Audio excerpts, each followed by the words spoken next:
Okay, so I want to pull together a lot of threads today. We'll see Hugh connecting what he calls Cambridge pragmatism, the contemporary generation of it, him and Blackburn at least, with Sellars, which is a different unification than you'll remember from the chart from last week of the Humean expressivism that he was identifying with the Cambridge people, with the Rohrhian wing of pragmatism, as Misak distinguished them. I'll be looking to unify his unification back with Rorty in ways that we've talked about before. In particular, I want to read Hugh's views through the lens of Rorty's vocabulary, and see what we can learn about each of them by laying those alongside one another. And the first observation I want to make is that Rorty, having introduced the vocabulary self-consciously downstream from Quine's criticism in Two Dogmas of Empiricism of Carnap's language theory distinction, to cover in a way acceptable to a pragmatist the ground that had been covered by talk of languages and theories, ends up using the term vocabulary in a way that is, if not ambiguous, at least generic between two different usages. And I want to talk about, let me show you a passage where I think this becomes obvious. He says, this is in the introduction to Contingency, Irony, and Solidarity. And this is part of his explanation of why his ironist uses the vocabulary. When he's first introducing it, he says, the ironist spends her time worrying about the possibility that she's been initiated into the wrong tribe, taught to play the wrong language game. She worries that the process of socialization, which turned her into a human being by giving her a language, may have given her the wrong language, and so turned her into the wrong kind of human being. The ironist is the one who stays at some distance from the vocabulary she employs, realizes that it's that her commitment to it is contingent, is the result of causes as much as reasons, and is always open to the possibility of adopting a new vocabulary. And what I want to point out about this passage is, it seems to me that there's two senses of, in effect, vocabulary. Here he's just saying language. He's just about to introduce the vocabulary. One is the sense of language which turned her into a human being. The set of discursive practices that she engaged in that turned her from a merely sentient animal into a sapient human being. That's, as it were, discursive practice writ large, having any vocabulary at all. The notion of the wrong language, of having an alternative, that's invoking a more restricted notion of vocabulary, one where you have an option between adopting this vocabulary or adopting some other. And it's, I think Rorty himself is committed to those being different senses of language or of vocabulary. We saw that Davidson argues on the very idea of a conceptual scheme that there can really only be one conceptual scheme, in the sense that anybody who's talking, anybody who's engaging in a discursive practice, what that means is for them to be doing something that's mappable onto our discursive practices, intertranslatable with our language in a way that would permit the possibility of conversation between us. And Rorty accepts this argument and indeed radicalizes it in his classic paper, The World Well Lost, arguing that the notion of languages that are not intertranslatable is unintelligible.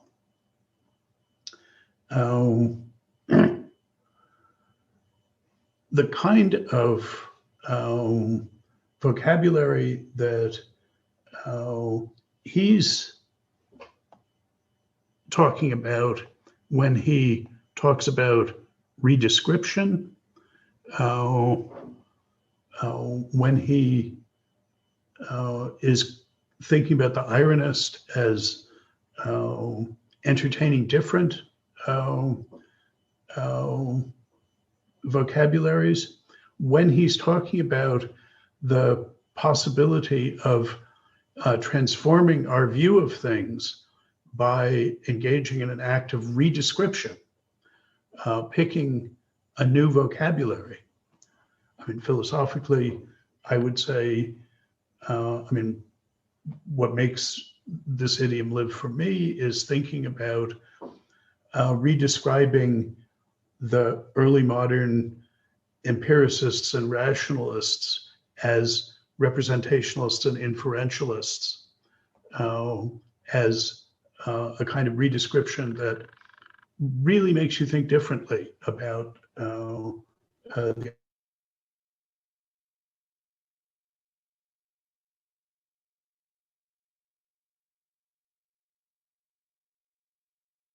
he's using a more restricted notion of a vocabulary, one that does have alternatives.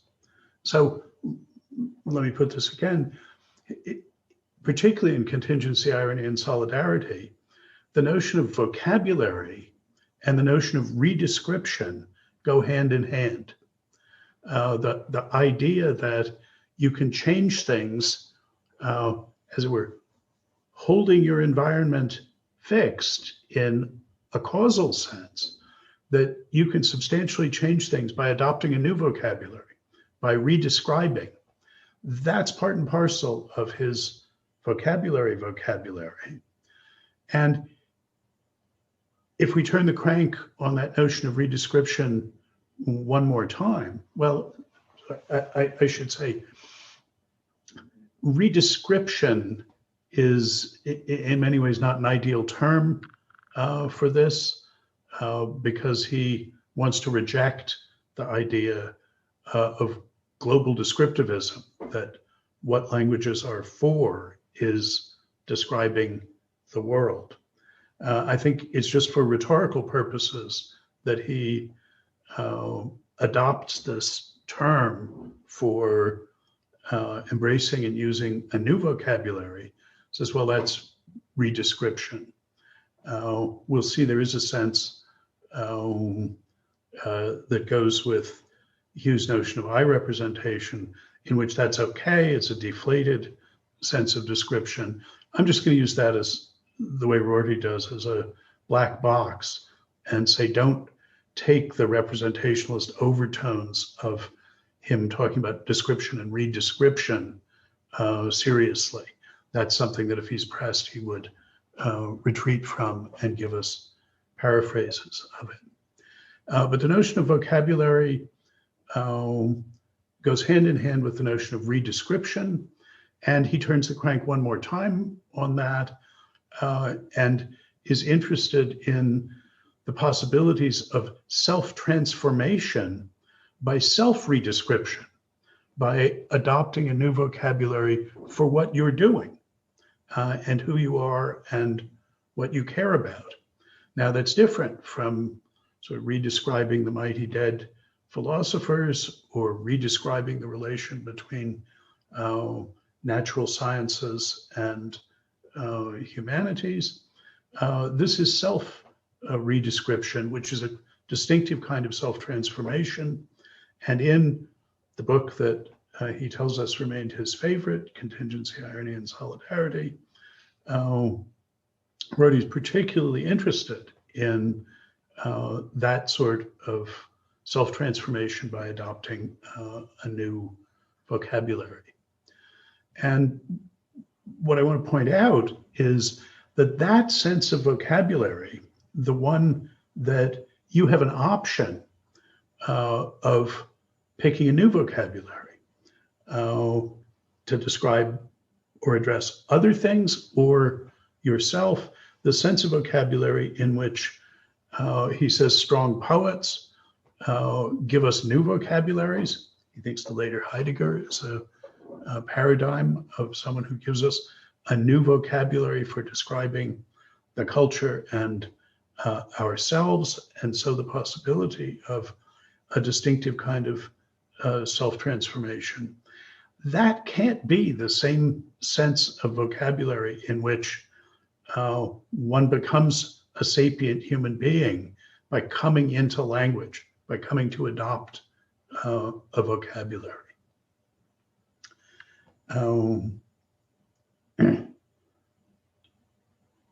Even if we acknowledge, as I think we should, that the image of choosing a vocabulary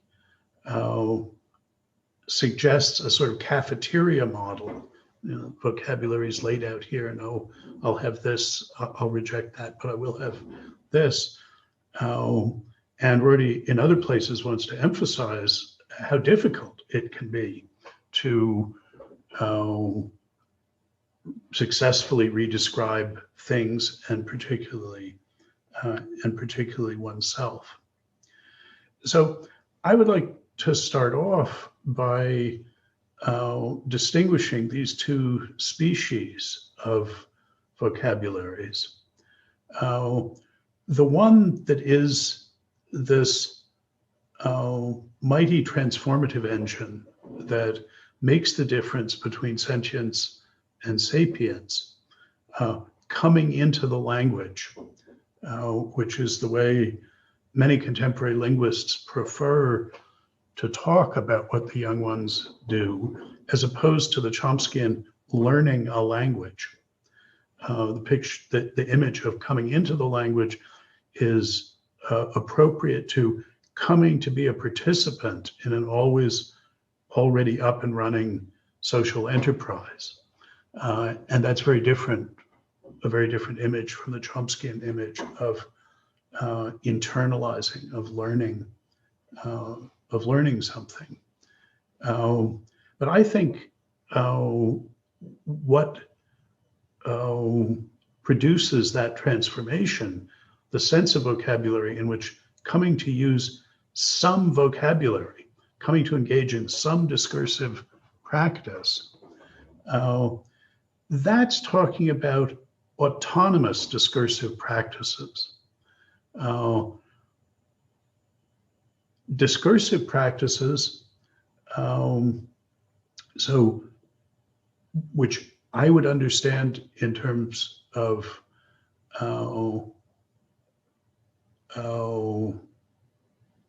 giving you the capacity to claim that things are thus and so, to make assertions, to use declarative sentences, that autonomous discursive practices are language games one could play, though one played no other. Independent practices. And we can think about those in terms of the abilities that one needs to exercise in order to be talking at all, engaging in a discursive practice, or better, I think, we can think about the practices one needs to learn to engage in. That's a more social-facing way of talking than talking about the abilities that you need to be able to exercise. But an autonomous discursive practice is a pragmatist analog of the notion of a language, a whole language, like English or German. The sort of thing that Davidson and following him wrote, he says, must be intertranslatable. You're not, in his sense, redescribing the world by speaking German rather than by speaking English. You may be, as a secondary effect, because you're using different vocabularies in the narrower sense. And those different vocabularies in the narrower sense, the sort of vocabulary we have in mind when we talk about culinary vocabulary or nautical vocabulary or meteorological, theological, or geological vocabulary. That species of vocabulary I want to call idioms, just to have a way of distinguishing them. And where I'm going to go with this distinction, after I've looked more closely at the two species, is to point out that Price's notion of I representation is a notion that applies in the first instance to autonomous discursive practices. And his notion of e-representation applies to some idioms, some local, partial, regional, dependent vocabularies that live inside these languages. So I want to say something about autonomous discursive practices, and then something about the partial dependent idioms that live in them. So one task that it seems to me that any linguistic pragmatist like Rorty, but officially like Dewey as well, has is to tell us what autonomous discursive practices are. What makes something a discursive practice? And here, a couple of weeks ago, I mentioned the idea of the iron triangle of discursiveness that has, on the pragmatic side, performances that have the pragmatic significance of claimings, of assertings. And that in terms of that speech act, we're to understand on the syntactic side declarative sentences as the kind of linguistic expression whose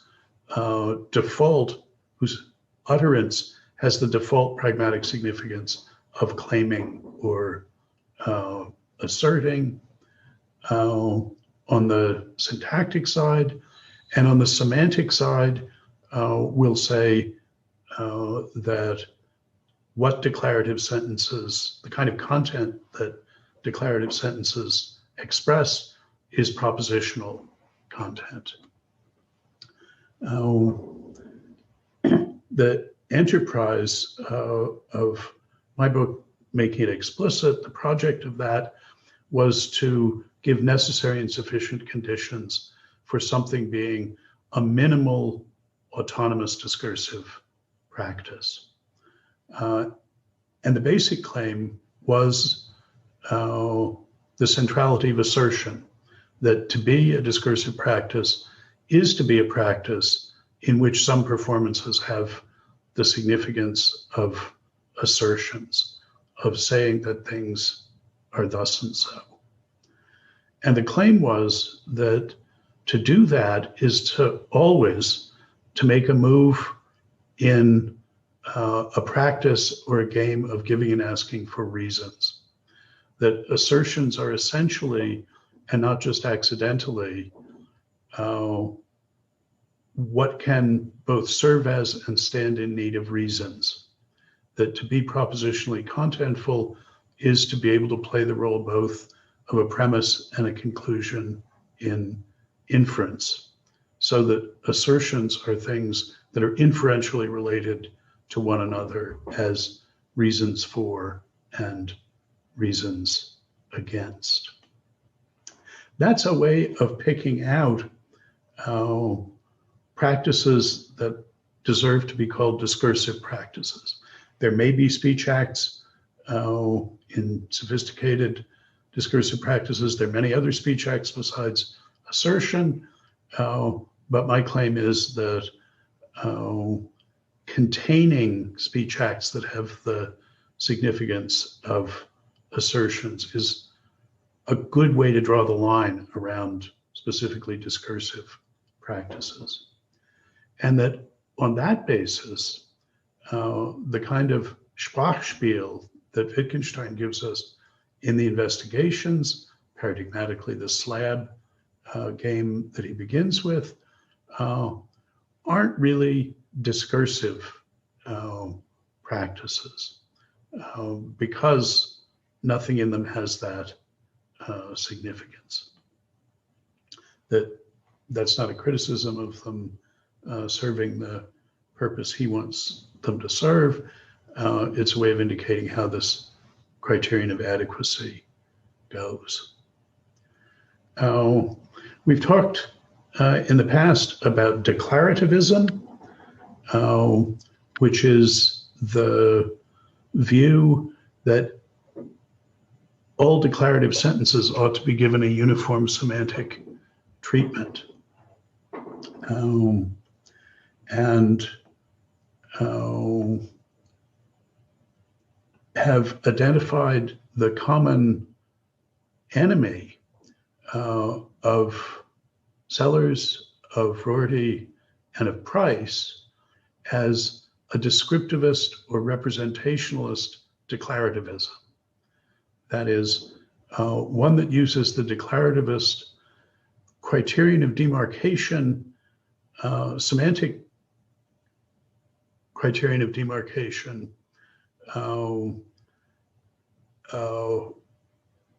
that assimilates all declarative sentences as to be given the same semantic treatment, and then in its descriptivist representationalist variant gives them all a descriptive representationalist semantic analysis. Says what you're doing in using a declarative sentence is describing, and we should understand that in terms of the truth makers that you're representing.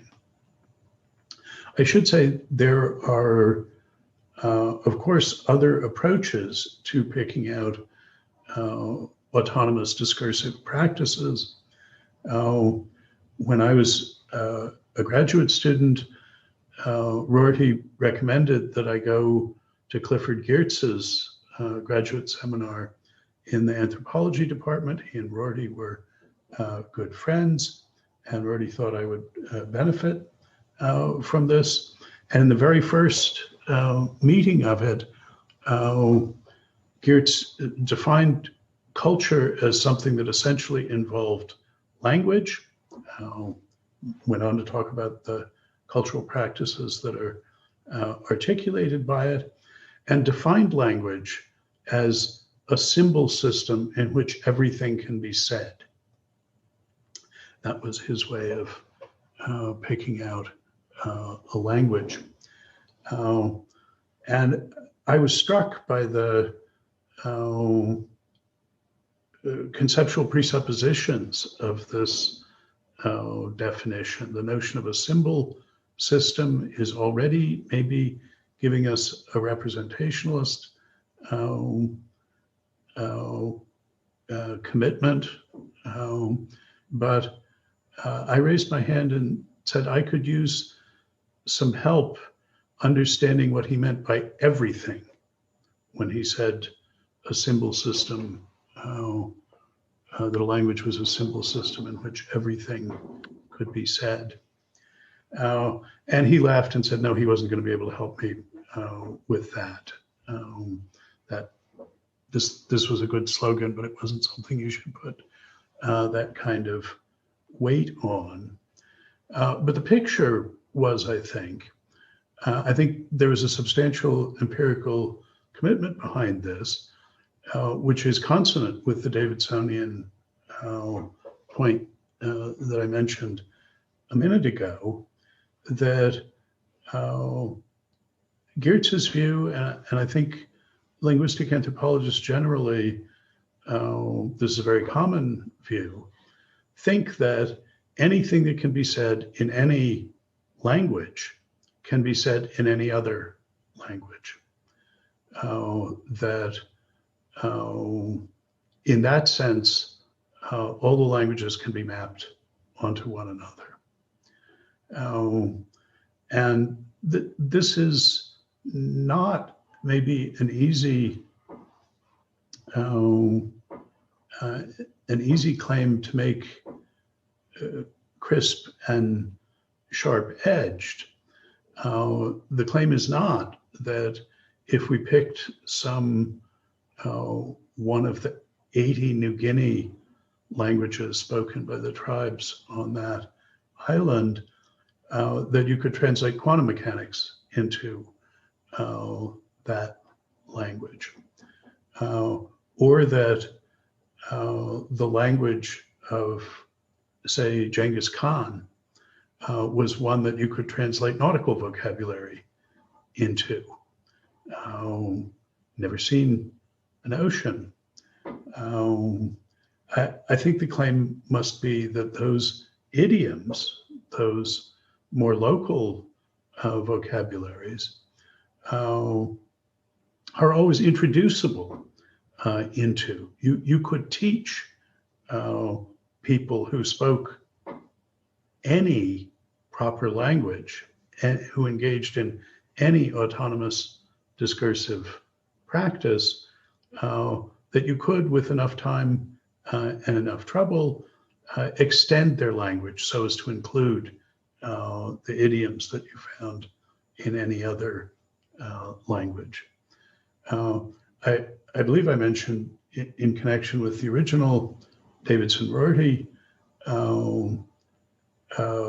argument against incommensurable conceptual schemes that Charles Taylor had pushed back against this claim of universal intertranslatability by looking at culturally distinctive practices.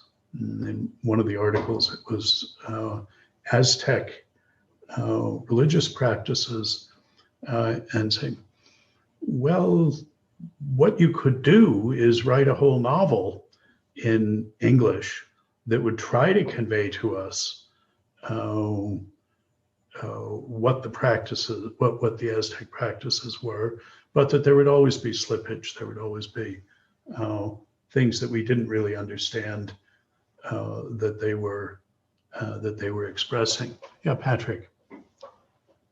Yeah, I wanted to ask this sort of objection to the universal intertranslatability claim just occurred to me, and I wanted to see what you thought of it. And I'm going to start with a framework that may not be that's not like super congenial, I guess, to the framework we're working in, but I wanted to see if there's something similar that could be said closer to home.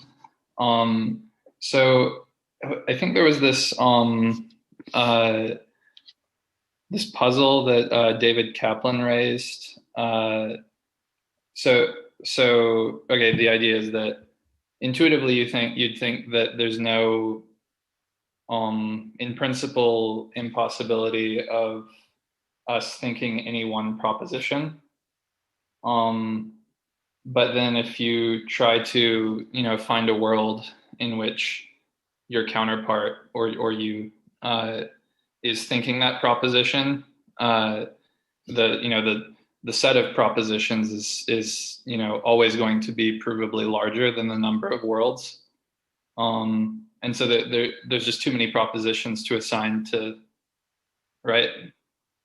To assign to you, and so then the argument would progress like, well, okay, so there's some propositions that we can't think, and intertranslatability would imply this weird convergence of everyone's thinkable propositions that feels kind of arbitrary.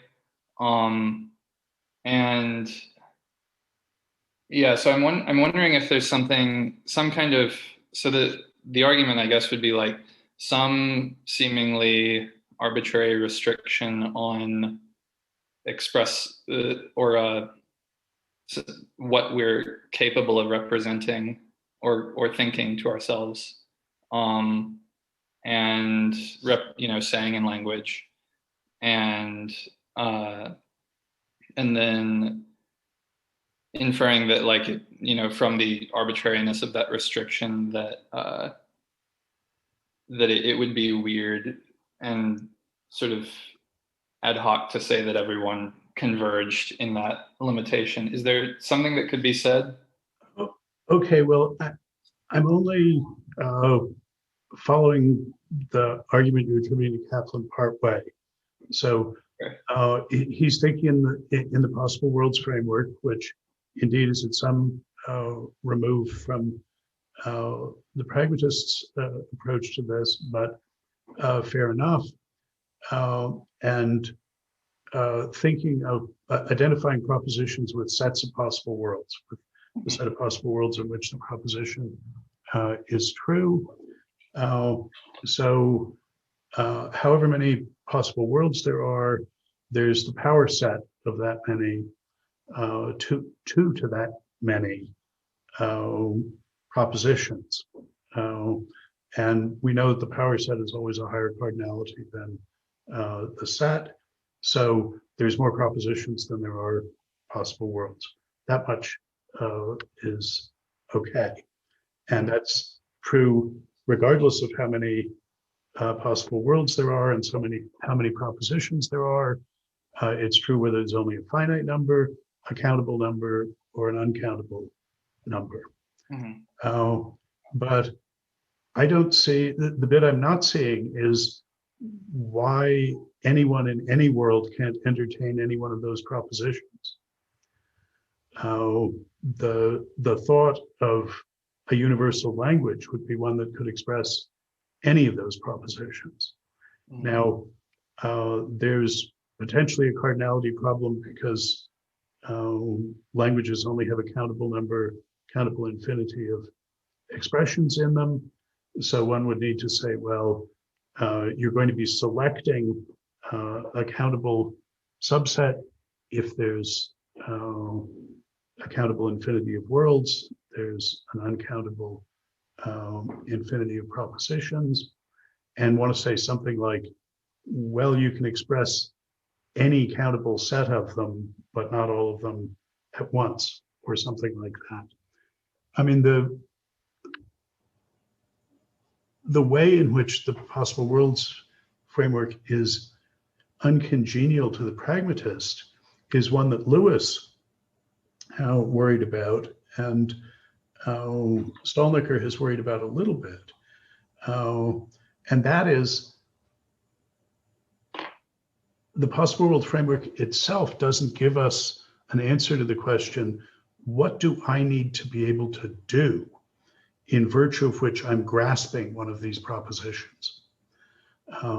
If the best way for us theorists to represent the content that I grasp, when I grasp a proposition like snow, what's expressed by snow is white, if the best representation of that is an infinite, probably uncountably infinite set of possible worlds, what's the pragmatics that goes with that semantics? What do I need to do in order to get in proper semantic content contact with that semantic interpretant.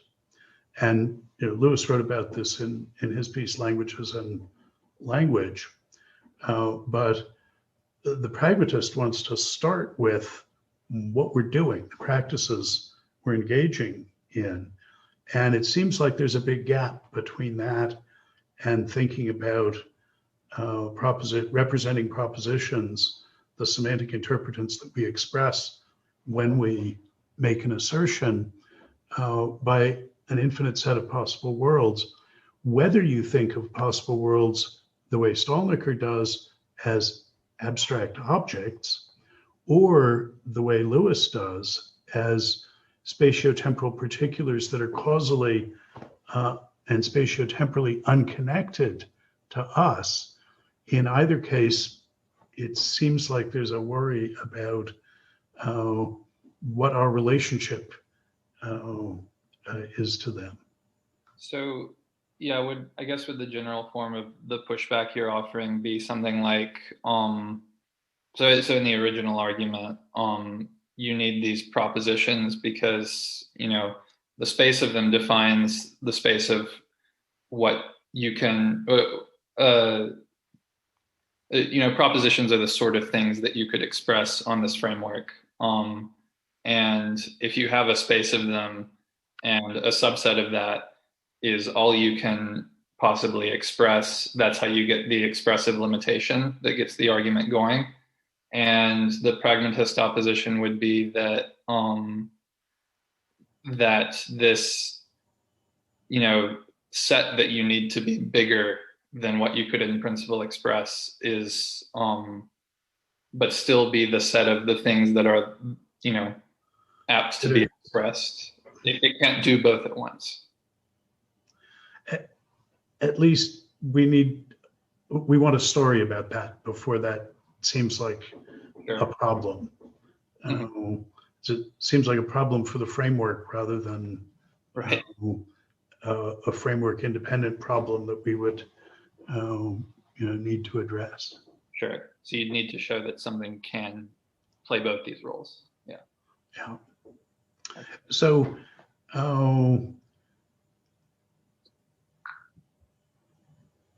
the notion of an autonomous discursive practice, a discursive practice one could engage in, though one engaged in no other, which is not true of culinary vocabulary, for instance. It could not be that all you could talk about is cooking without being able to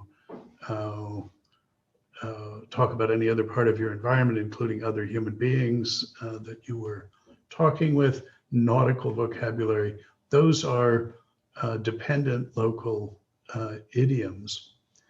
But there are some semantic things that are in common to anything expressible by a declarative sentence. And semantic minimalism, deflationism about truth and reference of the sort that we saw Price concerned with in the early essays we read, picks out what's common to them. We're going to be able to use truth evaluation, truth locutions, anytime we have declarative sentences. We'll be able to raise the question, is this declarative sentence true? There will be fact stating use in the trivial sense that we can understand any assertion as fact stating in a deflated sense. Any declarative sentence is going to express a proposition in the sense that it's embeddable in more complicated sentences paradigmatically as the antecedent of a conditional, where its content is going to make a contribution to the content of the larger sentence, the more complex sentence. All of that is what Price means by I representation. That I representation is what declarativism is right about. That truth talk in a deflated way, fact talk in a deflated way will be appropriate to anything that's a declarative sentence. What he wants to say under the heading of e-representation is that that's the application, the e-representational notion is the application of a semantic framework that is not appropriate to autonomous discursive practices just as such, is not appropriate to apply using a declarativist criterion of demarcation of the range of applicability of your semantic theory, namely applying your semantic theory to all the declarative sentences or what's expressed by any declarative sentence. That's going to go with local idioms. Some idioms, he's saying, will appropriately be given representationalist and e-representationalist semantic treatment. And before I talk about that view of his, I wanted to talk about three kinds of idioms, of vocabularies that are not autonomous discursive practices, but that are parasitic on autonomous discursive practices, that are suburbs clustered around minimal autonomous discursive practices, the ones in virtue of which there are declarative sentences being deployed because assertions are being made, so propositional contents expressed. And some of them are, I want to say, ground level idioms or idiomatic vocabularies. And these typically cluster around, typically depend on an inferentially related cluster of lexical items. The ones that are distinctive of that idiom. So for culinary vocabulary, talk about broiling and boiling and braising and along one dimension, and slicing and dicing and julienning and so on along another dimension. Those are lexical items that stand in complicated inferential and practical relations to one another. And those are going to be different than the lexical items in a theological idiom, say. By and large, it's those ground level idioms, I think, that Rorty has in mind when he talks about description, redescription, and is concerned about the attitude of the ironist to vocabularies in the sense of idioms, that these are typically ground level idioms. But another important class of idiomatic vocabularies, partial vocabularies, is metavocabularies. Vocabularies that let us talk about other vocabularies, both autonomous discursive practices and other idioms. And we've seen that there's at least two important kinds of metavocabulary, semantic and pragmatic. The semantic metavocabularies that permit one to make explicit, that is to put into sayable propositional form, into a form that can be expressed by a declarative sentence the conceptual contents of expressions. And at least one important species of semantic metavocabulary is representational semantic metavocabularies, in particular, e-representational semantic metavocabularies, which Price is going to give us a handle on in the passages that we'll look at. But another kind of idiomatic vocabulary that's a metavocabulary is pragmatic metavocabularies that permit one to say what you have to do in order to count as using some target vocabulary. And it's an essential element of the pragmatist enterprise to develop pragmatic metavocabularies like that. We saw Price comes into the story with the idea that you can be a naturalist by employing a naturalistic pragmatic metavocabulary rather than a naturalistic semantic metavocabulary, which will be object naturalist if it's a representationalist semantic metavocabulary. So his idea was that we could redescribe what we're doing. Him speaking as a naturalist, we can redescribe what we're doing in trying to understand our discourse by redescribing it in a new idiom, adopting a new idiom, adopting a pragmatic metavocabulary, the idiom of a pragmatic metavocabulary that is itself a naturalistic vocabulary.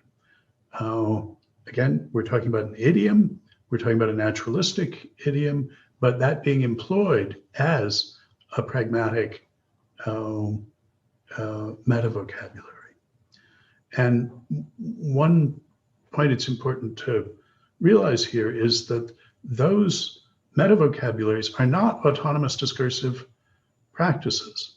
They're not language games you could play, though you played no other.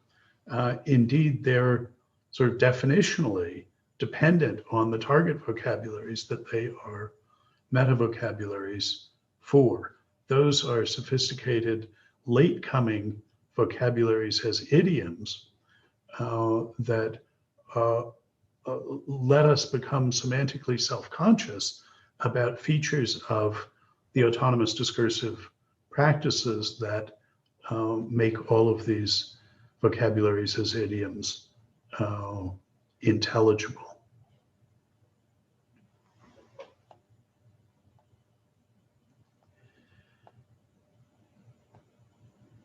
The second sort of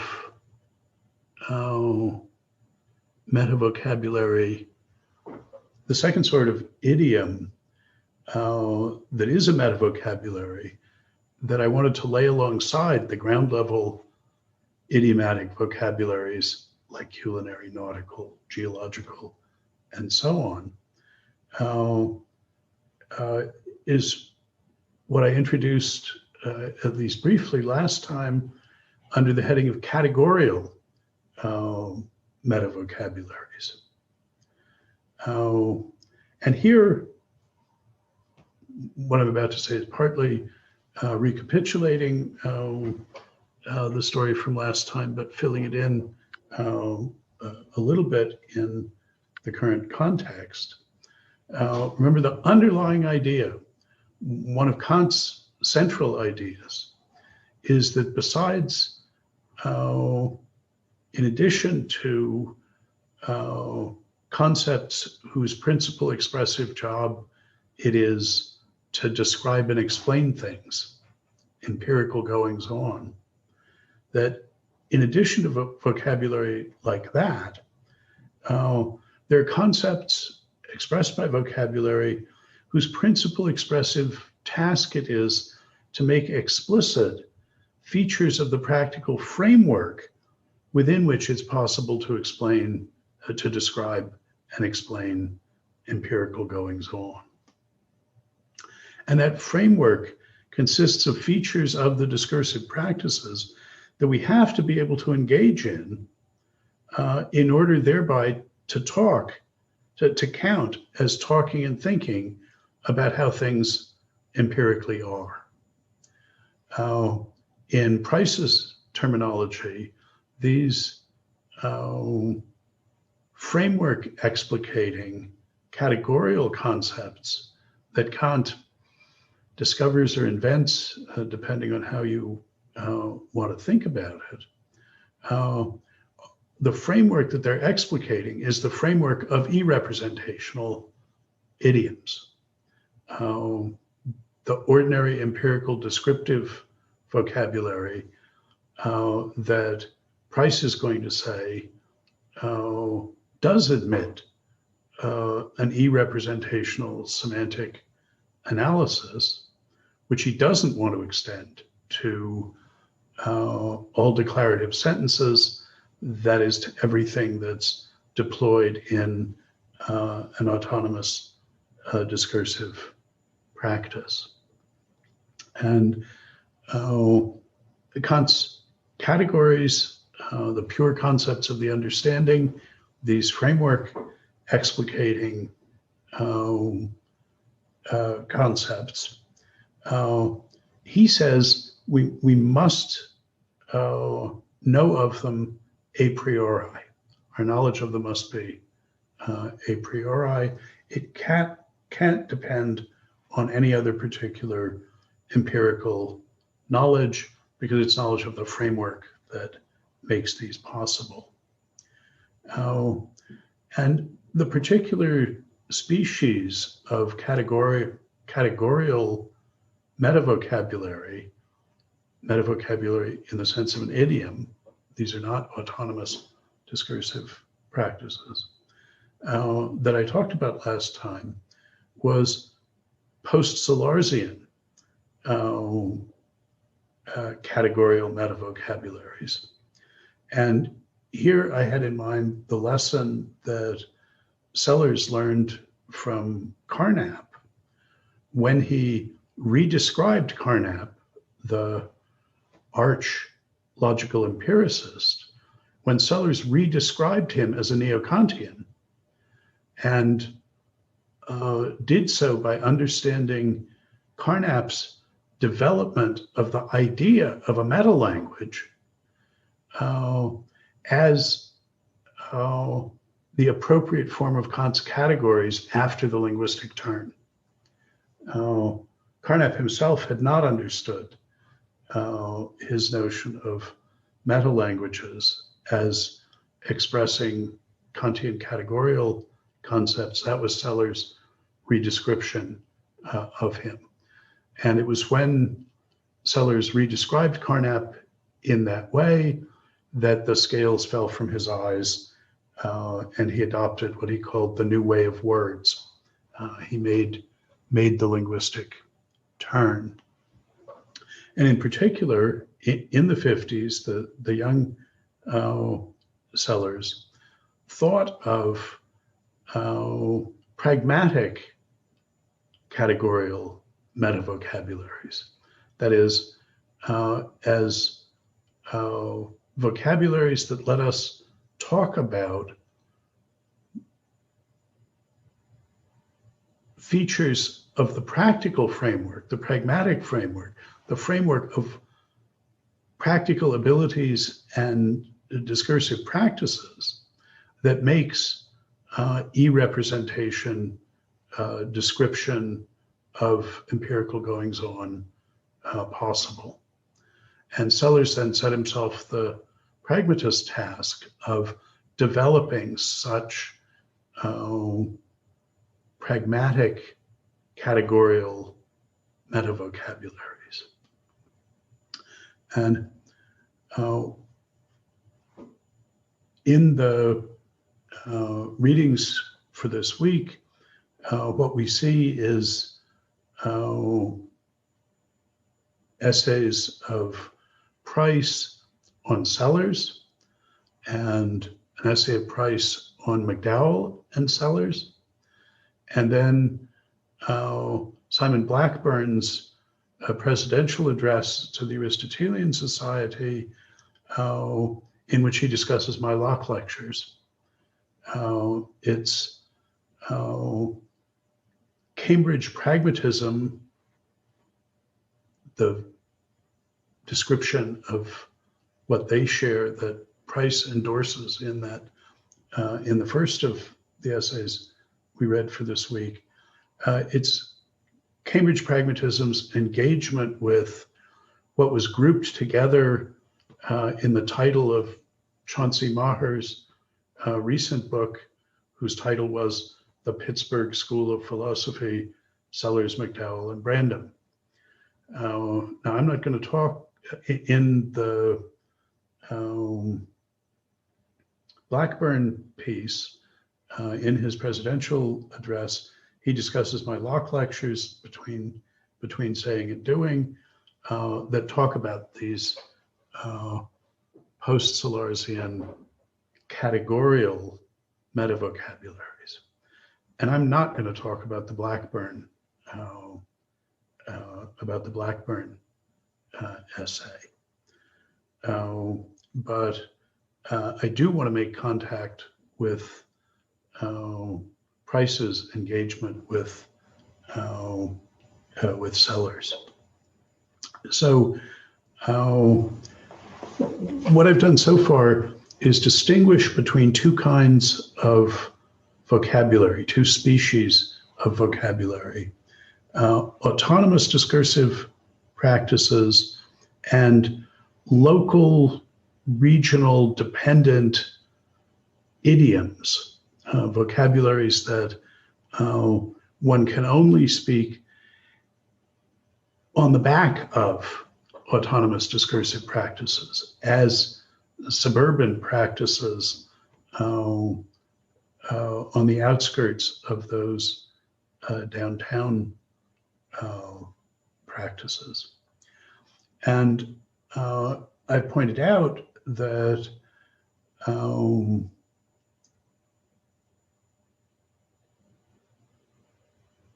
Price's notion of I representation goes with declarativism about autonomous discursive practices. That is, the idea that what makes them discursive practices is that they give something the significance of declarative sentences, that is something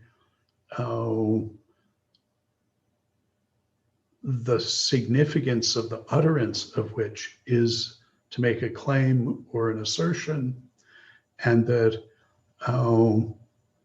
using that declarativist criterion of semantic demarcation, so saying what makes it declarativist is you're saying we're going to give one semantic story about all these declaratives, using a semantically deflationary account to make sense of the truth evaluability, the fact statingness, the proposition expressingness of all those declarative sentences, and saying all of that is what he means by the I representational semantics of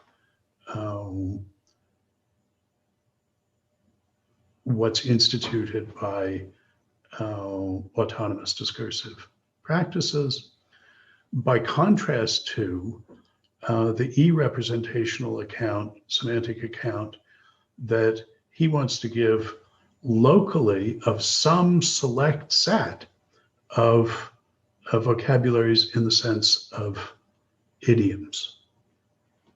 So I've made that distinction and distinguished under the heading of vocabularies as idioms, three important subspecies, the sort of ground level ones, which are not themselves meta vocabularies, like meteorological vocabularies. And then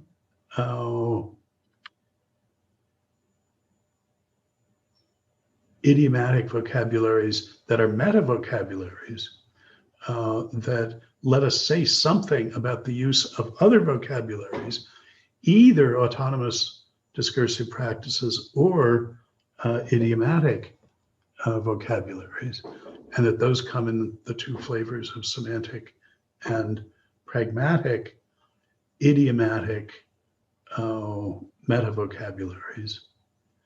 And then at this last point, talking about categorical, in particular pragmatic meta vocabularies, which the story from Between Saying and Doing from my Locke lectures is that those are distinguished by two features, that they're elaborated from the underlying vocabulary that they're meta vocabularies for, and that they're explicative of it.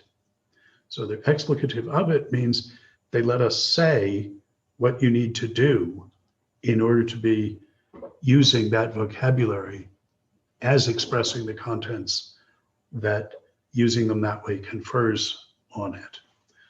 That's the distinctive categorical expressive role.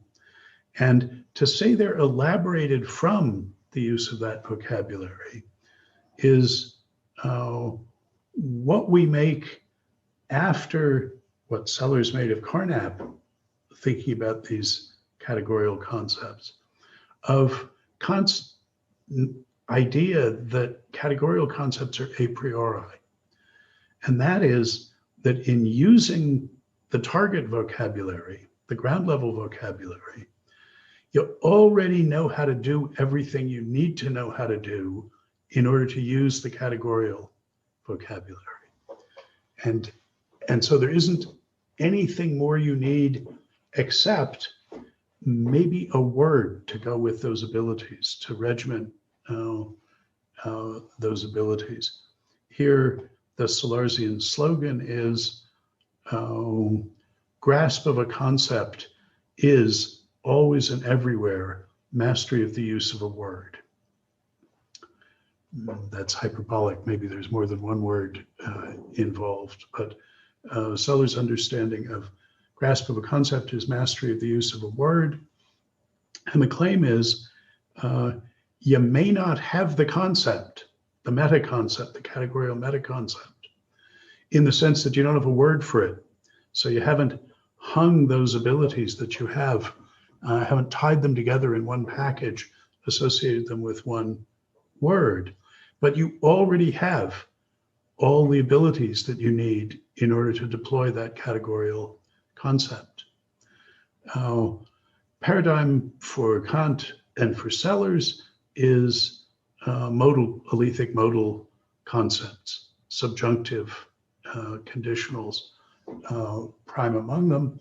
Let me just focus on the conditionals. Suppose it's true, as we inferentialists think, that it's an essential feature of discursive practices generally, of autonomous discursive practices, that some performances in them have the significance of assertions, and that it's an essential feature of having the pragmatic significance of an assertion that it can stand in inferential relations, that it can serve as a reason for some further assertions and a reason against some others, and that it itself is something that it's appropriate to ask for reasons for and can be the conclusion of an inference, not just the premise. Then, in using ordinary terms to talk about it's raining, or there's a rabbit, one must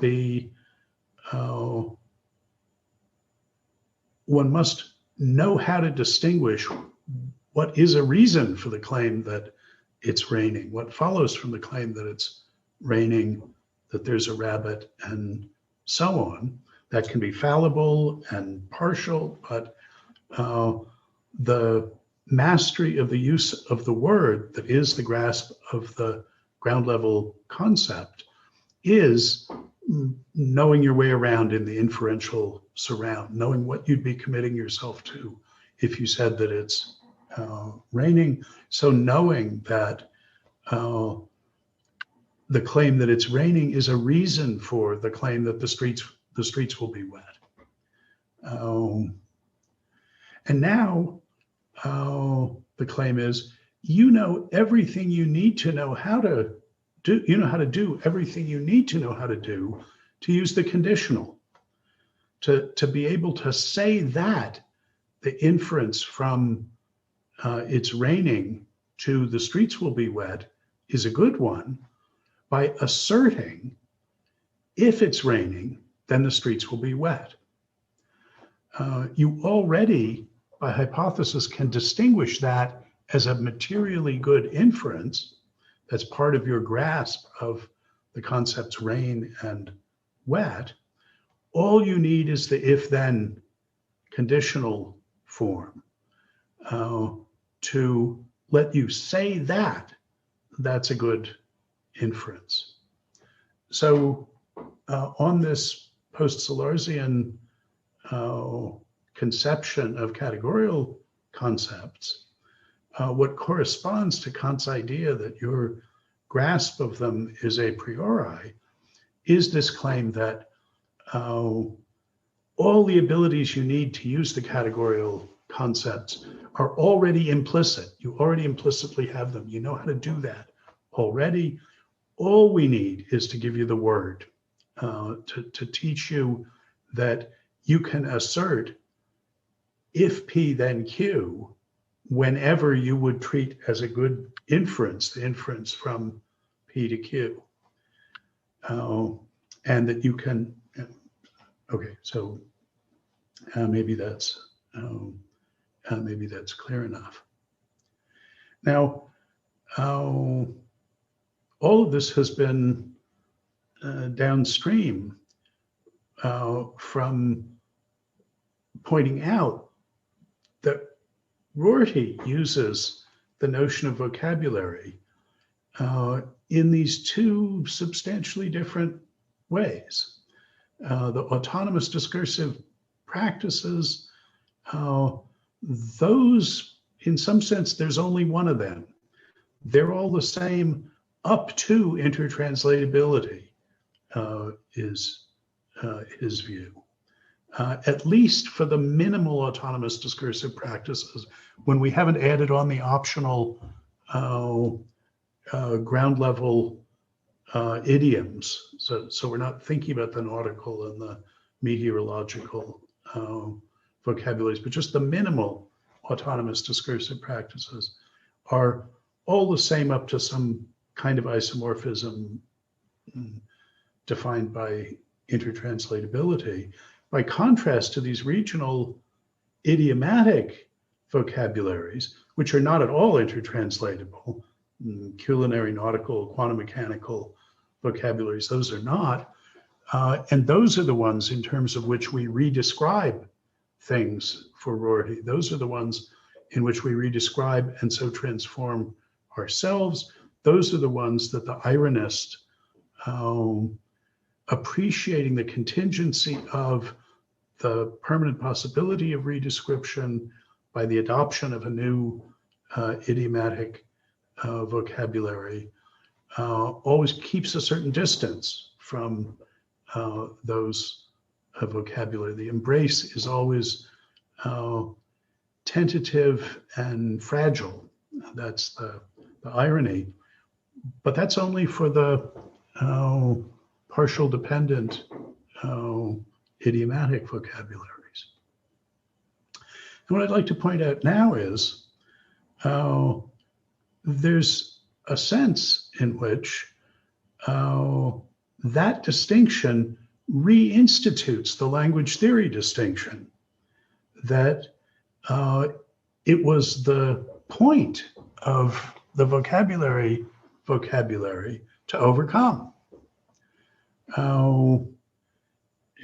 Autonomous discursive practices are like languages.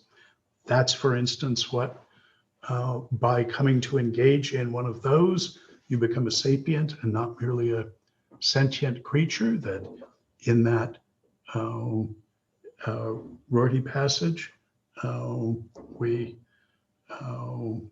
saw is sort of the background of the ironist.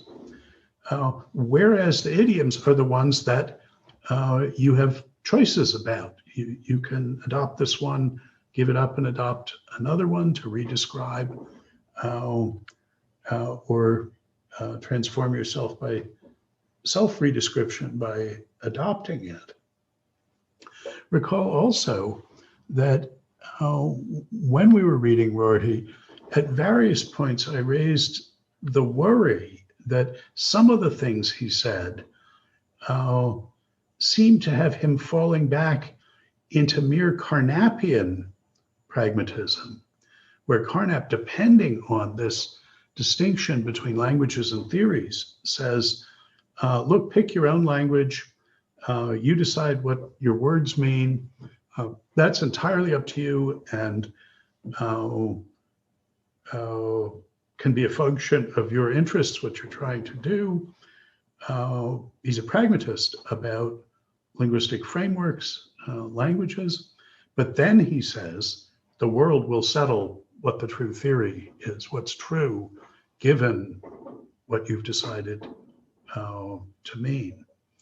And I pointed out that some of Rorty's rhetoric about that's celebrating the power of redescription, the power that we have that consists in the capacity to adopt a new vocabulary, that some of that sounds like just Carnapian.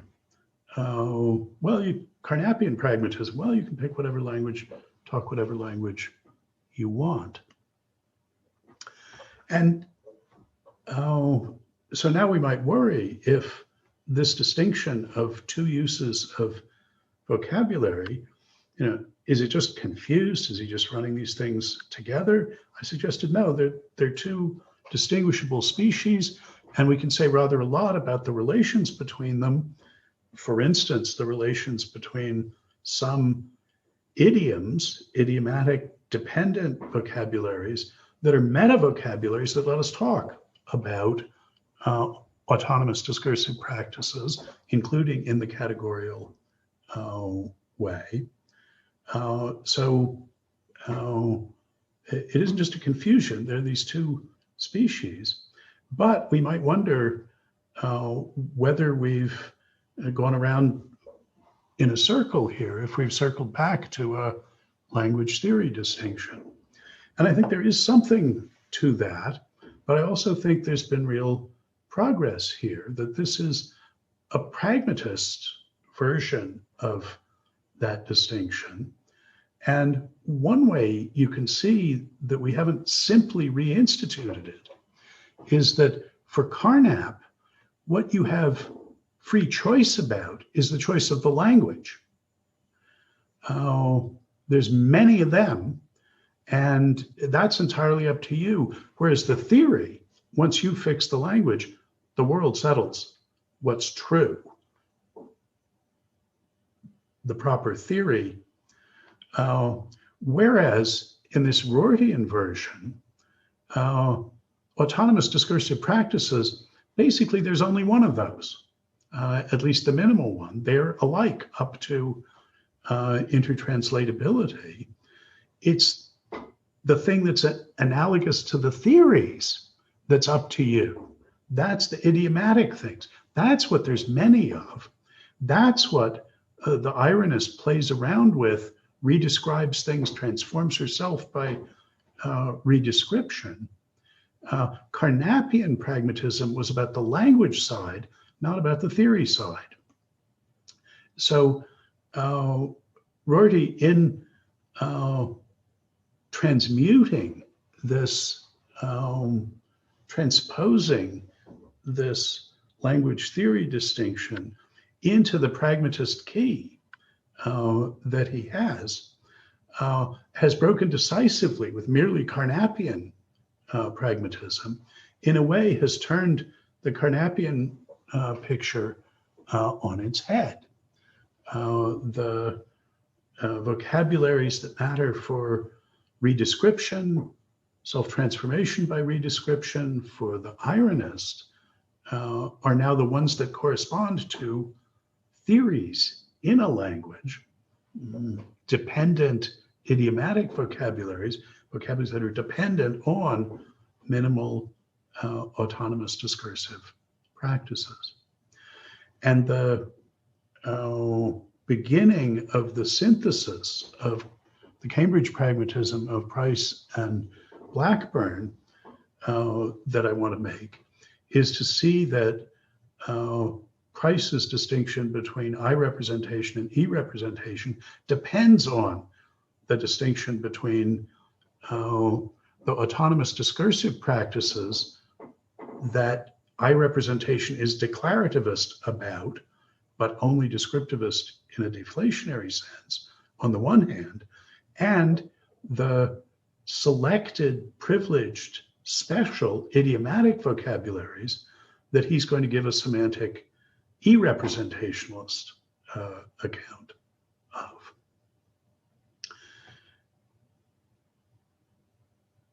Okay, anybody want to say anything about that sort of large redescription of the terrain here? Yeah, James.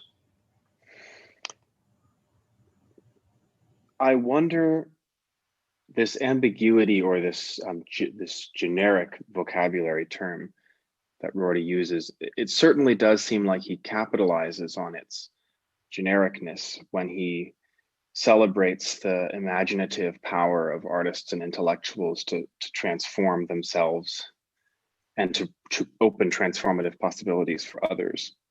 And I'm particularly thinking of his comments about, in the voice of romantic, of sort of denigrating the sort of the scientist's role as the premier role in culture and elevating that of the poet.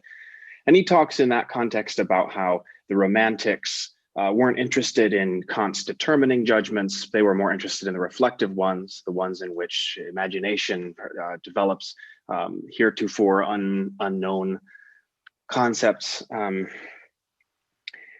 And I suppose I mention that because it seems like he allows there to be some slippage in his commitment to there being an autonomous discursive practice that I suppose that's like centers culture. He talks often about how changes in vocabulary, there's no through line whatsoever between vocabularies. There's no notion of world that's vocabulary independent. And the way that you get people to change the vocabularies is just throw a bunch of metaphors at them until they start talking in a new way. And for all of that makes me think that he ends up not particularly, he doesn't say a lot, I guess, in Contingency, Irony, and Solidarity about what these central practices might be and whether they might be inferentially structured and how they might give, for instance, semantic content to the private metaphorical fantasies of individuals. And all that makes me think that he just, he gets less and less interested in that kind of central linguistic thing. So tell me if I'm wrong. No, I think that's right, that he is no more interested in what I described as a central pragmatist theoretical enterprise of getting an adequate pragmatic metavocabulary, a pragmatic metavocabulary that's adequate to specify what you have to do to engage in an autonomous discursive practice. The sort of thing I was trying to do in making it explicit. Rorty isn't interested in that any more than Wittgenstein is interested in that. Rorty's perfectly happy to work downstream in these idiomatic vocabularies that are suburban relative to the minimal autonomous discursive practices. Now, it is important to him that the language of science isn't an autonomous discursive practice, even in principle. It's an idiom too. And he's struck by how during the Enlightenment, it was a transformative and liberating vocabulary to work with the authority structures impersonal, universalizable, light of reason sort of structures of scientific vocabularies, but that emancipatory potential moves, he thinks, by the 19th century decisively towards novels, and on from there. But he does want to guard against the idea that naturalistic vocabulary could be an autonomous discursive practice. Now, this is the issue that Sellars addresses in Philosophy and the Scientific Image of Man, that the manifest image, that's an autonomous discursive practice, and the scientific idiom isn't. It's a suburb, it's parasitic on it, and yet claims a certain precedence over it. And we'll see that's what Price is wrestling with too, where it's still important to Price that the e-representational semantic metavocabulary be a naturalistic vocabulary. And that's something I'm going to suggest is an optional commitment. So what I want to talk about next is the Price essays. Now that we have this background sort of structure of vocabulary in hand, the first and most important thing I want to say by way of bringing together the Rortian vocabulary as we've just been exploring it with Price is to line up his distinction between I representation and E representation with the distinction between autonomous discursive practices and dependent local idiomatic vocabularies. And here the most important thing to realize, I think, is the common enemy, I've said, of Rorty and of Price, and parenthetically of Sellars, is what I've described as declarativist descriptivism. Thinking of descriptivism as synonymous with representationalism. That's a particular semantic model. Declarativism, I think if we're use the term a little more carefully anyway than I have sometimes used it, it's a name for a criterion of demarcation of the applicability of a semantic theory. So declarativism is the commitment to use one semantic theory for all declarative sentences. And that notion of declarative sentence, that's something we understand in terms of discursive practices generally. Any discursive practice is going to have declarative sentences in it. And I representation is a semantically deflationist theory addressed to discursive practices in general, applied according to a declarativist criterion of semantic demarcation. Now, it's not descriptivist because the semantic theory it's applying is deflated and understands truth ascriptions in a disquotational way or in an anaphoric way, understands the expression of propositions. Price and I are together in thinking of in an inferentialist way, where you can think about normative vocabulary as expressing propositions in that talk about what people ought to do or what's right or wrong, can serve as reasons and stand in need of reasons, can play the role of premise and conclusion in inferences. that's all compatible with a deflated way of thinking about it. But what gets deflated is a notion of them all as truth evaluable, as fact stating, and proposition expressing.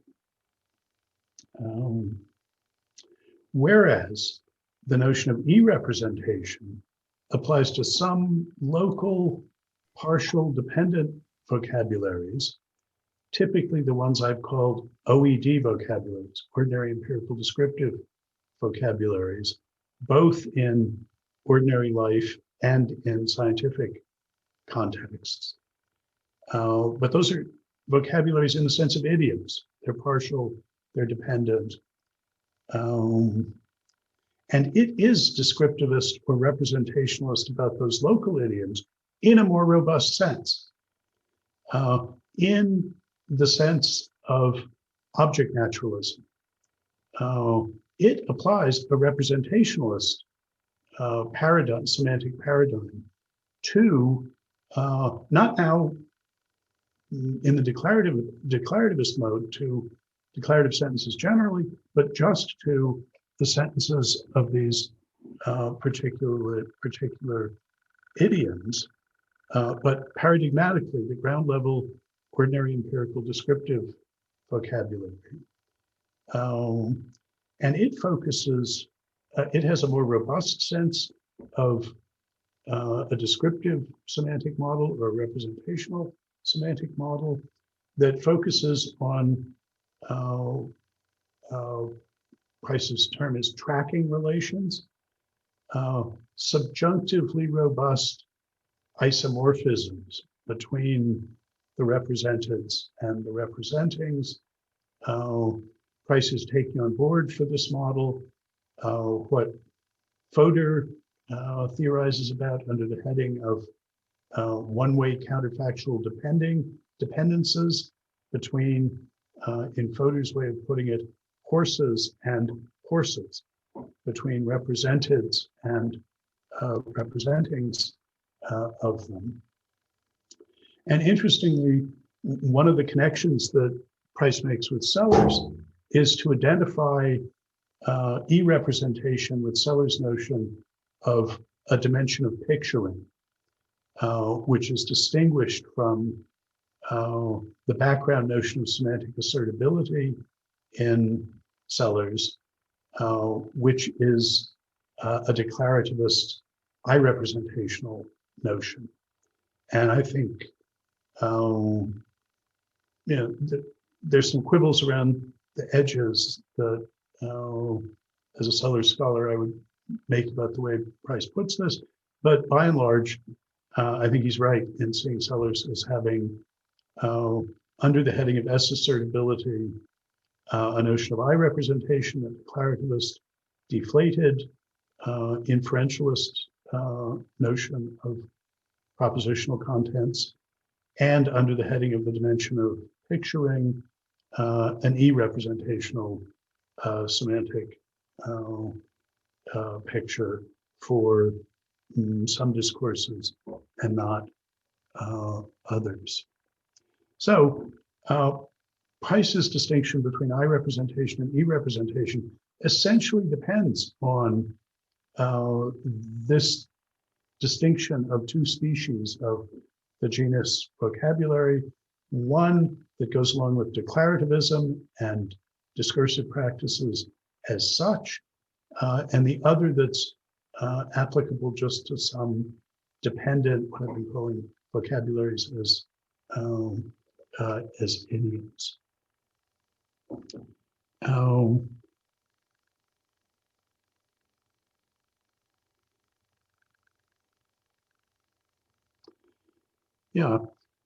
Now, interestingly, Price extends the notion of I-representation and e-representation to different notions of fact and world. And here, let me share an excerpt from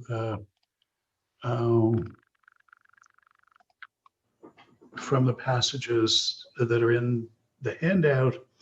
And let me just read them here.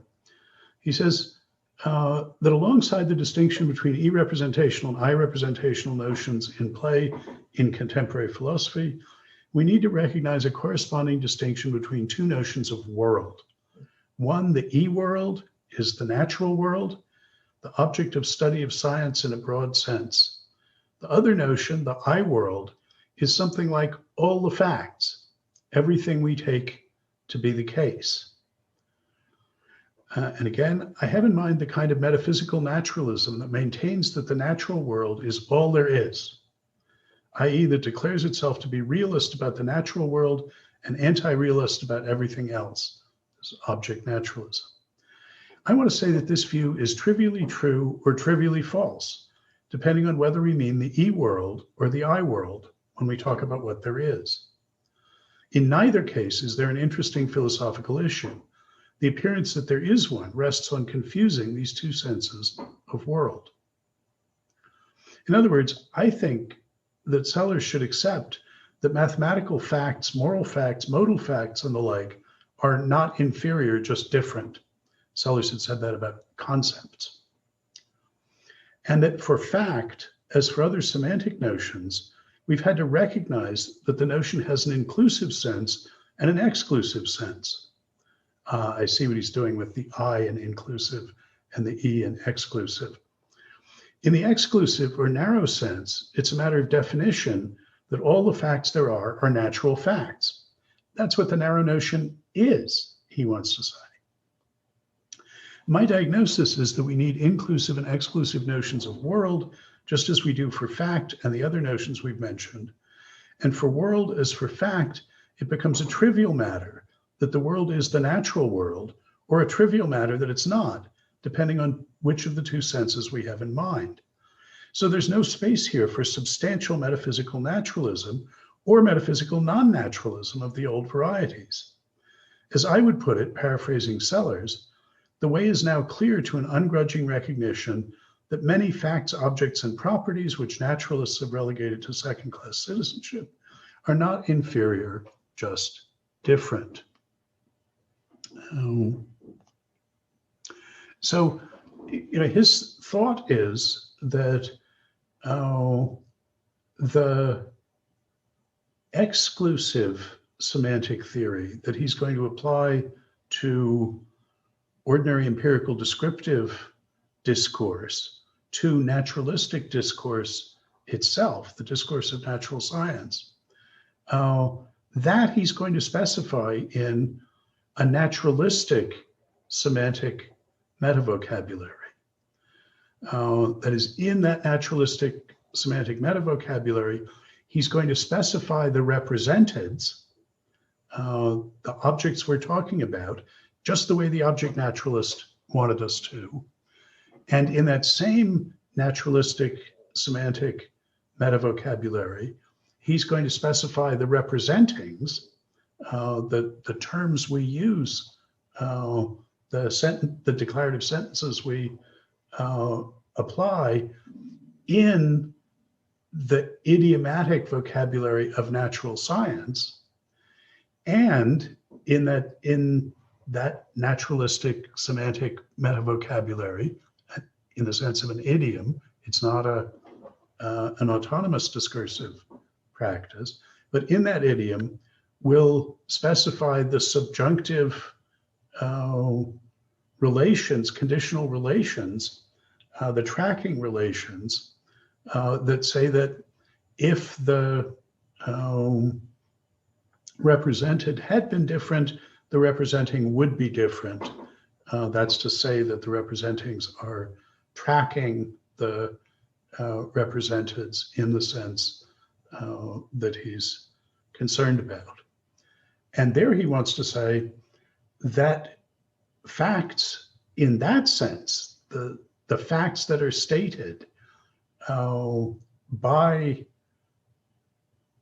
the vocabularies of natural science and ordinary empirical descriptive vocabularies that we give an e-representational semantics for, that those are natural facts is part of what we mean by that semantic framework. So it's trivial to say that the facts that are E-represented are natural facts. That's trivial and is not making a substantive claim, because it's only the facts statable in a naturalistic vocabulary and that we can see are some idiomatic vocabulary, the vocabulary of natural science, as tracking that we give an E-representational semantic analysis for. On the other hand, if by fact we mean facts that are I-represented, what's stated by all the declarative sentences of any discursive practice, the facts that are stated in normative vocabulary, in semantic vocabulary, in logical vocabulary, if the claim is that those facts are all statable in naturalistic vocabulary, that's trivially false. They aren't. So he's claiming by the world is everything that is the case. The early Wittgenstein tells us, if by the world we mean all the facts in the sense of fact that the declarativist I-representational semantic analysis gives us, then no, there are lots of facts that are not natural facts. But if we mean by world all the facts that are statable in the idiomatic vocabularies of natural science and ordinary empirical description that we give E-representational semantic analyses for, it's part of the criterion of demarcation, of semantic demarcation, that is, of the idioms that we give this semantic analysis of, that they state facts statable in a naturalistic vocabulary. So in that sense of world, that all there are natural facts is trivial. So he says in neither way is there a metaphysically significant kind of realism or irrealism. It's just a definitional matter. You could only think there was an issue if you ran these two notions together. So is it at least clear what his view is here? I mean, I found it illuminating to lay it alongside these two uses of the term vocabulary, and to think of the I representation as a declarativist semantic treatment by contrast to this limited one.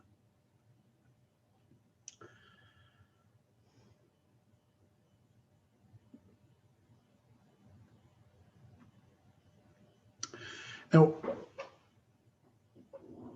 one thing that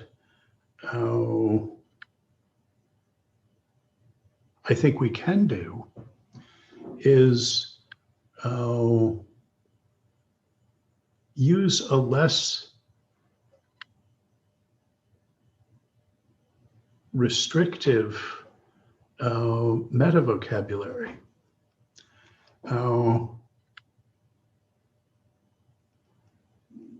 Than the naturalistic one that Price is indicating here. Remember last time I was talking about accepting the subject naturalism, object naturalism distinction, but dividing through by the naturalism, by not assuming that we use the same meta vocabulary as our pragmatic meta vocabulary, that is to specify what we're doing, the practices, that we use for our semantic metavocabulary to express the contents that we're expressing. So it doesn't have to be the same vocabulary, and we might think it's just fine to use a naturalistic vocabulary as your semantic representational vocabulary, but you should use maybe a normative vocabulary as your pragmatic metavocabulary. Or maybe one wants to relax the naturalism on the side of the objects as well. And then suggested that we could divide through by the representationalism on the semantic side by using, for instance, an inferentialist semantic metavocabulary of on the object naturalist side. And I think those options are still available in this new picture. But we can do something else as well. The notion of description or of e-representation that he's given us here is very schematic. It's pretty thin, this notion of epistemic tracking. And we might want to, on the one hand, fill it in, and on the other hand, generalize it. So on the way of filling it in, I'd remind you that I suggested that what's in common between the notion of representation as isomorphism as a relational matter, technically it ought to be homomorphism, because not everything is getting mirrored, but nobody fusses about that, so I won't. But isomorphism as a relational matter and the one-way counterfactual dependences that Fodor talks about, I suggested you could think of a notion of representation, the sense in which maps represent terrain in terms of the inferences that you can make from map facts to terrain facts. What I have to do to be using a map as a representation of the terrain is to make inferences from a specification of the map, a description of the map. There's a wavy blue line between these two dots. That's a map fact in the map vocabulary, expressed in the map vocabulary, and infer to the terrain fact that there's a river that flows in between that you would have to cross to go from Pittsburgh to Columbus. That inferential use is a matter of what it is to use the thing as a representation. And here, thinking of it in inferential terms emphasizes the two vocabularies that are involved, the vocabulary in which you state terrain facts and the vocabulary in which you state map facts. A couple of weeks ago, I was beating up on Derrida for using a signifier-signified semantic theory, being so captivated by that when he rejected that representationalist picture, all he could think of as a replacement was it's all signifiers, but they still stand in, we just have to think about relations between signifiers instead of between signifiers and signifieds. But some of his most infamous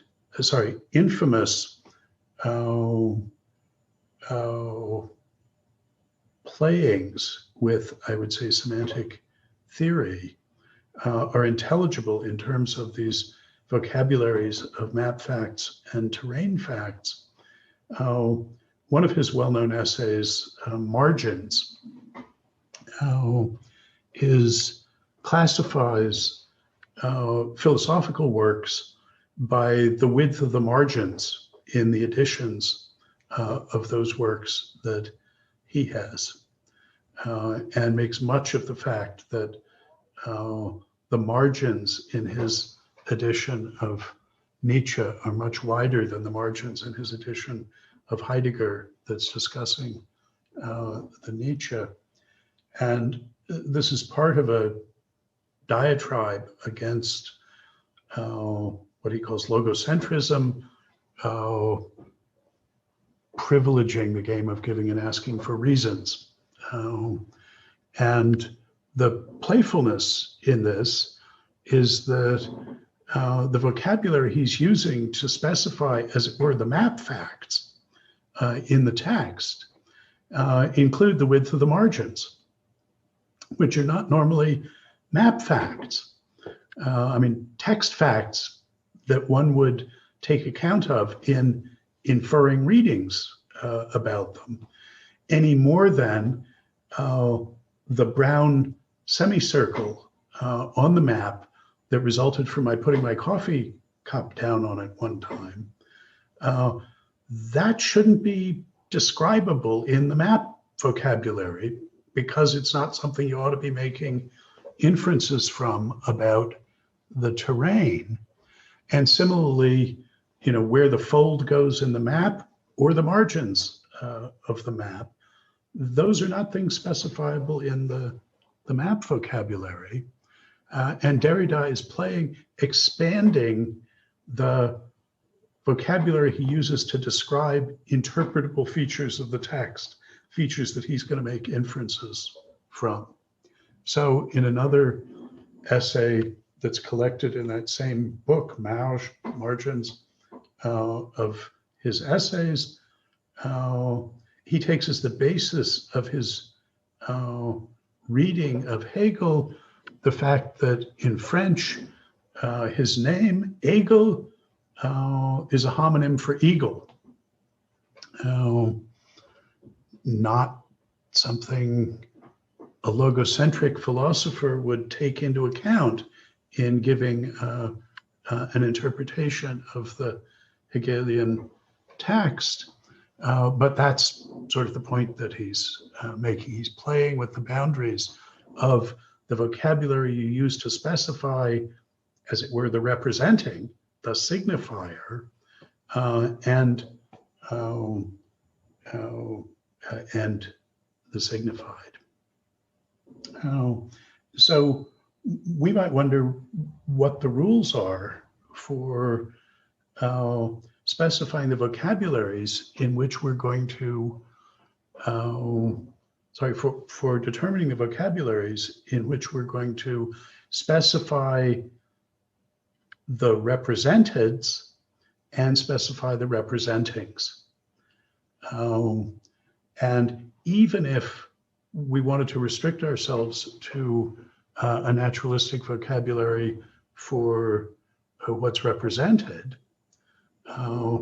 we at least get a clear demarcation of a sense of representing.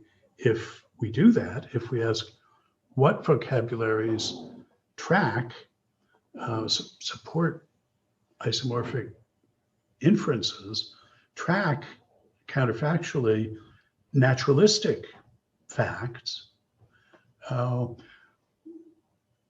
there's no reason to restrict ourselves, no reason I can see to restrict ourselves to a naturalistic meta vocabulary for specifying the representings. And indeed, I worry that though Price, in insisting on a naturalistic vocabulary for both, has given a clear notion of e-representation, I worry that it may be extensionally empty. That is, that there may not be any vocabularies that e-represent in his sense, because if you restrict yourself to a naturalistic vocabulary in specifying the representings, you may not get any meaningful discursive expressions. if you don't talk about the norms that govern the correct use of them. At any rate, it seems to me we get a more general notion of description if we actually add to his requirement of, as I would put it, epistemic tracking of representings by representeds, which is something we can cash out in terms of subjunctive conditionals codifying voters' one-way counterfactual dependencies. So we could take on board Price's notion of what I'll call epistemic tracking of representeds by representings, and noticing that relations like that are by no means limited to discursive representings. I mean, that's the relation between the wind vane and the direction of the wind, and all sorts of regular processes that induce tracking relations. Isomorphisms are a dime a dozen if there's no restriction on the vocabularies you use to describe the things. If we want to restrict ourselves to discursive representation, I would say we need to add to that notion of epistemic tracking of representeds by representings, which holds of maps that are non-discursive representings and their terrains, as well as of fact stating by the use of ordinary empirical descriptive vocabulary.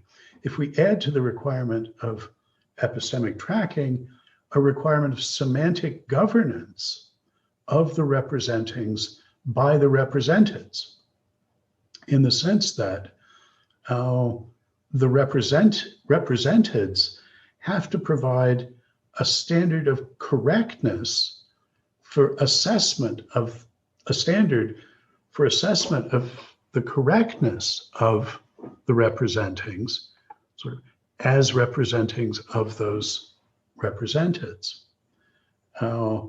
That would take into account the difference between mere isomorphisms that are created by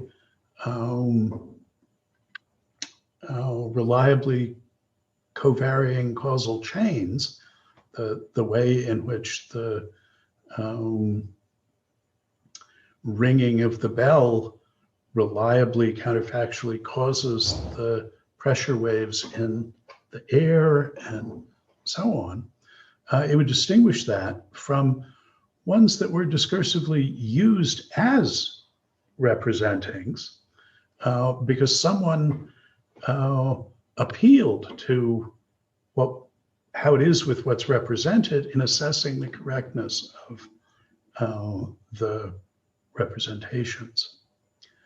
And I've argued elsewhere that if one does that, that one can find many more tracking relations of facts that cannot be specified in naturalistic vocabulary, not a model that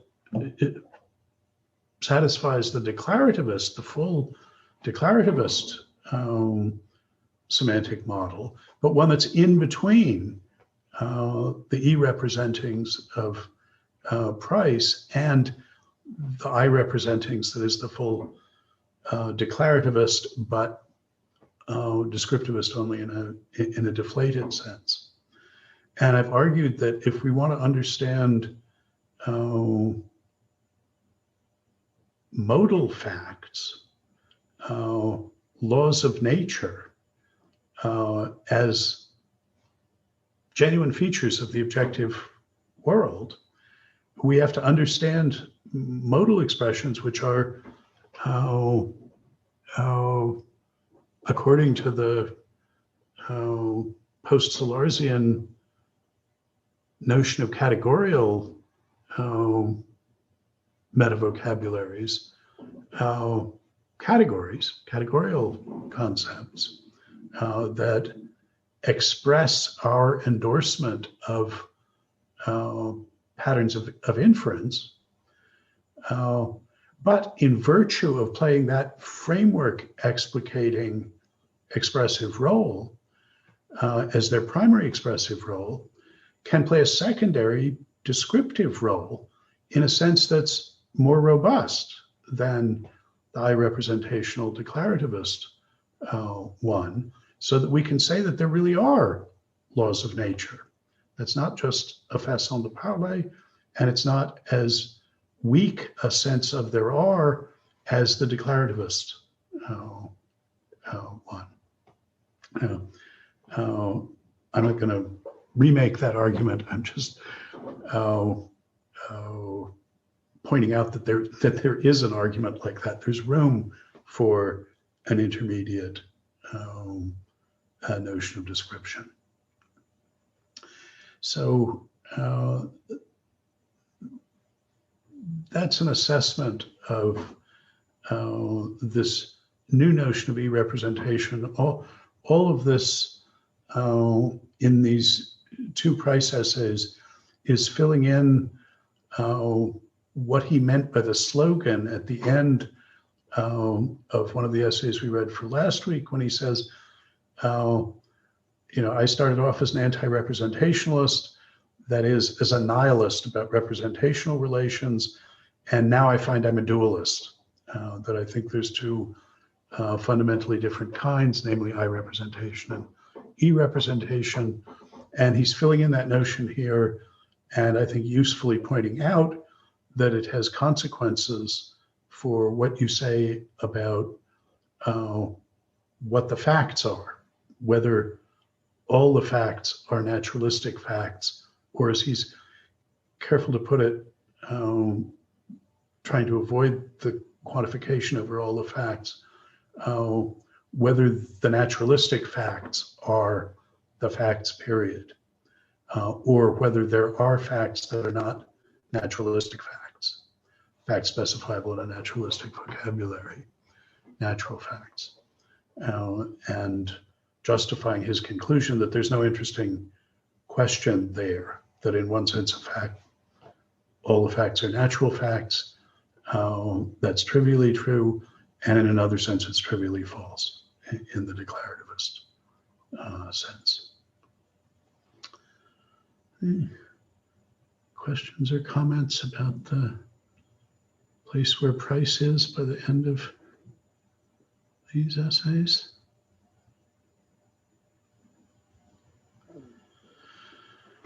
Okay, then the last thing I want to do is in quite a different register than anything else I've said in the course so far. I want to say something about extremely tentative about the path that took Price from the philosophy of physics to this kind of pragmatism. Because Price started off as a philosopher of physics with his, and sort of made his name with his 1996 book, Time's Arrow, which was a bold, original, really unprecedented, I think, redescription of some fundamental facts in the philosophy of physics. Now, I put in the supplementary readings, I think for last week, the introduction, the table of contents, and the first chapter and the last chapter of Time's Arrow. So that if you're interested in what he was doing there, you can have a look. You can have a look at it. And of course, if you get more interested, you'll want to look at the rest of at the meat in that sandwich. But in good journalistic fashion, he tells us what he's going to tell us, and then tells us what he told us. And I've just put the parts where he tells us what he's going to tell us and tells us what he told us in there. Now, I said this was in a much different register than anything I've said before, because I don't understand this very well, what the argument here is. So, this is very tentative, and I'm only doing it because I have had to wrestle with this, and I have some things that I think I can say about it that I thought might be useful to you in thinking about it. And it is striking that Price, coming from hardcore philosophy of physics, should end up with this Rortian, sophisticated Rortian pragmatist position. Rorty was not coming from there. That's not how he got there. And indeed, none of James Dewey or Rorty cared much about physics. That's what was just one of the things that was distinctive about the Peirce-Lewis-Sellars wing. So nothing I say now is authoritative, just take it as the best I can do here. Price starts off with the observation that fundamental physics doesn't have an arrow of time. The time variables in quantum mechanics and in general relativity theory are completely reversible. But macroscopic time has a direction. How does that happen? And furthermore, that direction of time shows up in not now fundamental physics, but in serious physics, in three principal kinds of phenomena. In statistical thermodynamics, the second law of thermodynamics says entropy increases. Heat dissipates, hot things get colder, ordered systems become disordered. The universe is moving from a low entropy state to a high entropy state. Entropy is the opposite of information in it. Second, radiation phenomena. If you think about throwing a pebble into a pond, the ripples move in one direction. They radiate out from it. So does light, so does sound. Radiative phenomena have a direction. They don't seem to be reversible. You don't see those ripples coming in together. And third, besides the thermodynamic and the radiation phenomena, cosmological phenomena. There's an asymmetry from the Big Bang to what generally assumed will be the Big Crunch when the universe gravitationally collapses.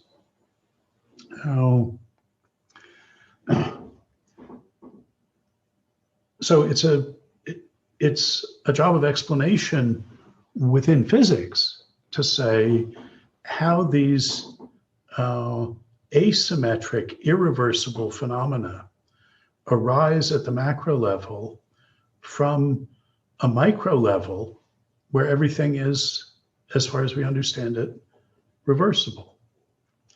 And there are famous arguments associated with each of these phenomena that people have given. And Price's radical claim is that all those arguments are mistaken.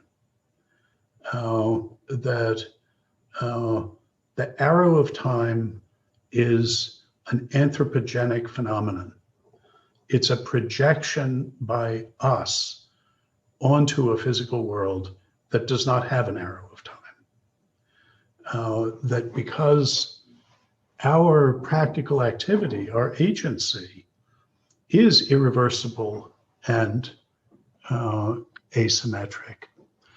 Our habits of thought are such that we cannot free ourselves from projecting the time directedness of our own human lives into the physics that we do. That the fundamental physics aims at, and to a remarkable extent achieves, what he calls a view from no-when. That is, one that does not incorporate the asymmetry. That phrase, the view from no-when, is, of course, a pastiche of Nagel's and Bernard Williams' view from nowhere, that's attempting to subtract our perspective to get a notion of objectivity. And if we think about another Cambridge philosopher, J.E.M. McTaggart, who I've already mentioned because of the notion of Cambridge changes, that was also McTaggart, who set up the basic structure for thinking about the philosophy of time, his distinction between the A series and the B series. Now we would say the A temporal, that these are two kinds of temporal relations, where the B relations are to place. The B relations of time are earlier and later. And the A relations distinguish a present, a future, and a past. The A relations you can think of as just sorting things well from where we are now. In the B series, all we know is what happens later and what happens earlier. There's no distinctive present. And this distinction is bizarrely, to my mind, a topic of a lively discussion in the philosophy of religion, in theology, because with the discovery of, because now the picking out of the present is a demonstrative indexical picking out, relative to the speaker, you say it's now. And with the discovery of what John Perry, in the title of his famous article, called the essential indexical, we've seen the irreducibility in principle of indexical discourse to non-indexical discourse, that indexicals have different epistemic modal profiles. They embed differently in epistemic modals than non-indexicals, that indexical thoughts are not translatable into without remainder into non-indexical thoughts. And the question whether a being who doesn't exist in space and time can actually think indexical thoughts. And if not, the possibility that those essentially indexical thoughts are thoughts we can think, but God can't. That God can in principle only think B series thoughts and not A series thoughts. Well, people worry about this. I'm sorry. Yeah.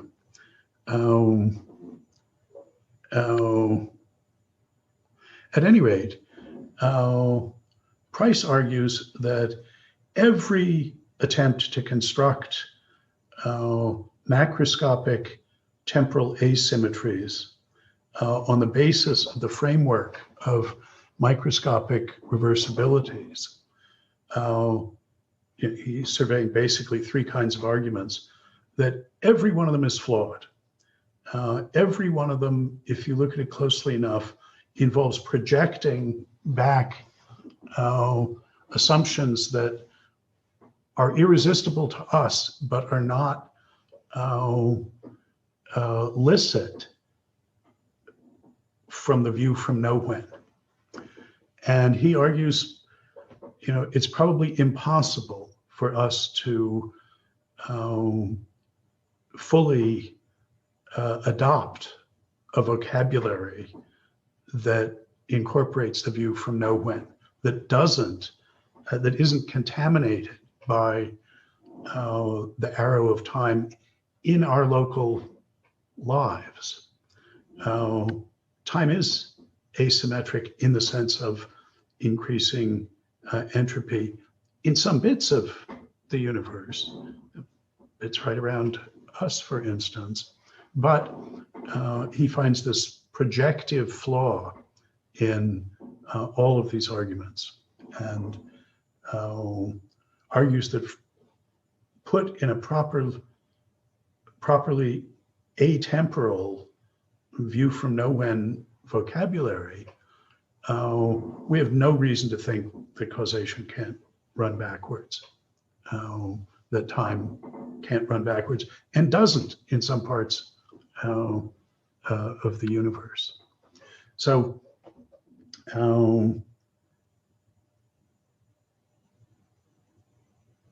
Price at this point accepts the Kantian problematic, the idea that it makes sense to assign responsibility for some features of our vocabulary to what we're talking about, that temporally symmetrical micro-universe that fundamental physics is aiming to present, and other features of it we're responsible for, are consequences of our practices and the way features of our representings rather than of the represented.